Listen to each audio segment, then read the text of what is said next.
1 கொரிந்தியர் 9:23.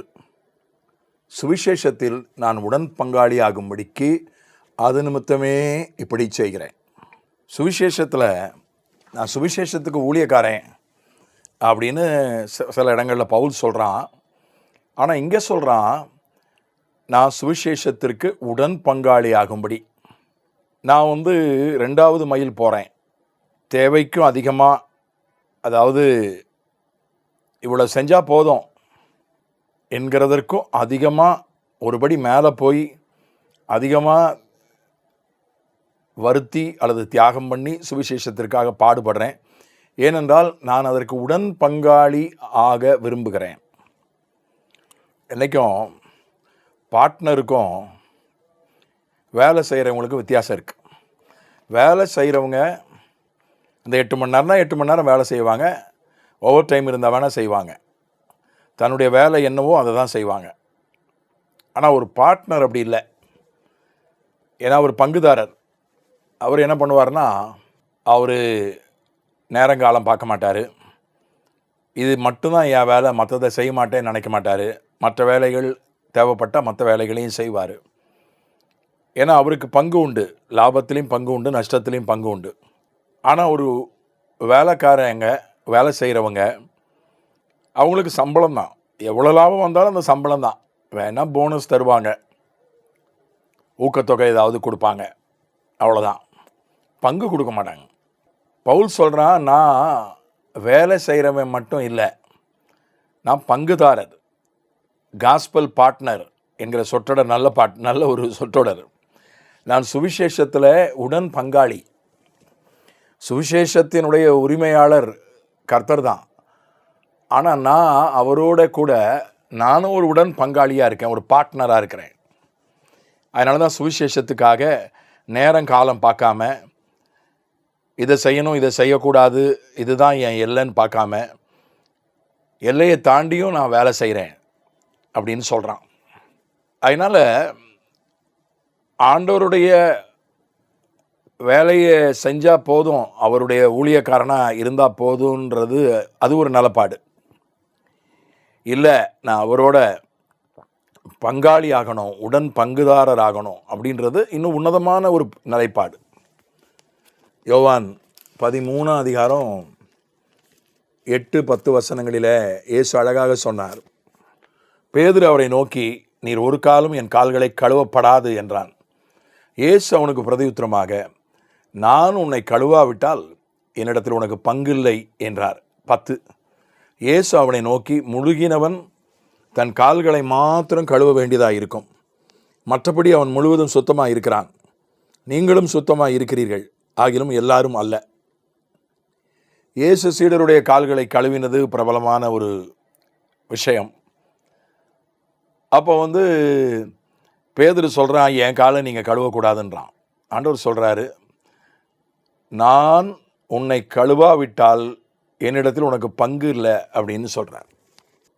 10ஆம் வசனத்தில் சொல்கிறாரு, முழுகினவன் தன் கால்களை மாத்திரம் கழுவ வேண்டியதாக இருக்கும், மற்றபடி முழுவதும் சுத்தமாக இருக்கிறான். ஒரு நாளையில் காலையில் மனுஷன் எழும்பி குளிக்கிறான், அதுக்கப்புறம் காலை மட்டும்தான் கழுவுறான். வெளியே போயிட்டு வந்தானா காலை மட்டும்தான் கழுவுறான். ஏன்னா வெளியே போயிட்டு வரும்போது கால் தூசி படியுது அல்லது அழுக்காகுது. இரவு குளிப்பான் அல்லது அடுத்த நாள் தான் குளிப்பான். அதே மாதிரி ரட்சிப்பு என்பது ஒரு முறை தான், மறுபிறப்பு என்பது ஒரு முறை தான். ஆனால் அவ்வப்போது கழுவப்படணும். அவ்வப்போது தூசி போல பாவங்கள் நம்ம மேலே படிய வாய்ப்புண்டு. அவ்வப்போது நம்மை கழுவ வேண்டும்.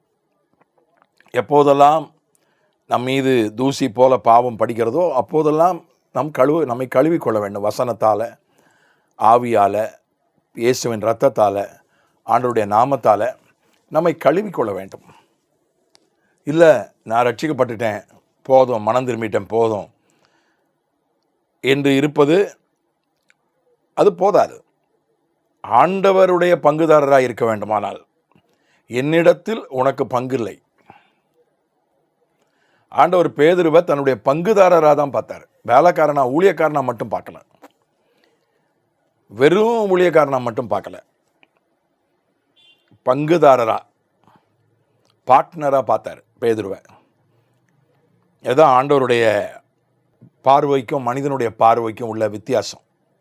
ஆண்டவர் நம்மை பங்குதாரராக பார்க்கிறார். பங்காளின்றவாங்களே கிராமத்தில். பங்காளின்னு என்ன அர்த்தம்? சொத்தில் உனக்கும் பங்கு இருக்குது, எனக்கும் பங்கு இருக்குன்னு அர்த்தம். அதான் பங்காளி. பங்காளின்னு யாரை சொல்லுவாங்க? கசின்ஸை சொல்லுவாங்க. அண்ணன் தம்பி பிள்ளைகள், பெரிய தாத்தா சின்ன தாத்தா பிள்ளைங்க, அண்ணன் தம்பி பிள்ளைங்க, சித்தப்பா பெரியப்பா பிள்ளைங்க, இவங்கள தான் பங்காளின்னு சொல்லுவாங்க. ஏன்னா அந்த காலத்தில் பொதுவாக ஒரு சொத்து இருக்கும். இப்போ அதில் எல்லாருக்கும் பங்கு உண்டு. தாத்தா சொத்து, அப்புறம் பிள்ளைங்க அப்பா சித்தப்பாவுக்கு பிரியும், அப்புறம் அப்பா சொத்து அண்ணன் தம்பிக்கு பிரியும். ஸோ அதனால தான் பங்காளி அப்படின்னு சொல்லுவாங்க. அந்த மாதிரி அவர் நம்மை பங்காளியாகத்தான் வைத்திருக்கிறார். அப்படி என்றால் நாம் கழுவப்பட வேண்டும். நாம் கிறிஸ்துவின் உடன் சுதந்திரர்னு போட்டிருக்கு. அதுக்கு அர்த்தம் அதான், நம்ம பங்காளி, தேவனுடைய சுதந்திரர். அப்படின்னா தேவனுடைய உடைமைகள் மீது நமக்கு உரிமை இருக்குன்னு அர்த்தம். தேவனுடைய கிறிஸ்துவனுடைய உடன் சுதந்திரர்னா கிறிஸ்துவுக்கு உரிமை இருக்கிறது போல நமக்கு இருக்குன்னு அர்த்தம். அவர் சிரேஷ்ட புத்திரன், அதனால் அவர் 2 மடங்கு உரிமை உண்டு, நமக்கு 1 மடங்கு உரிமை உண்டு. அதனால் ஆண்டவருடைய ஆசீர்வாதங்களில் நாம் உரிமையாளர் ஆக வேண்டுமானால் நாம் இன்னொரு படி மேலே போகணும். அவ்வப்போது நம்மை கழுவி சுத்திகரித்து கொள்ள வேண்டும். சுவிசேஷ வேலையில் நம்ம ஒரு படி அதிகமாக போகணும். நேரம் கிடைக்கும்போது சொல்லுவேன், வாய்ப்பு கிடைச்சா சொல்லுவேன். இல்லாமல் நேரத்தை உருவாக்கிக்கிட்டு சொல்லணும், வாய்ப்பை உருவாக்கிக்கிட்டு சொல்லணும். யாராவது வந்து கேட்டால் சொல்லுவேன்றத தாண்டி நான் போய் மற்றவர்களை தேடி சொல்லுவேன்ற அந்த கட்டத்துக்கு போகணும். அப்போ தான் அவருடைய ஆசீர்வாதங்களில் நன்மைகளில் நாம் பங்குதாரராக மாற முடியும். ஊழியக்காரர் என்கிற நிலைமையிலிருந்து பங்குதாரர் என்கிற நிலைமைக்கு செல்வோம். ஆமென்.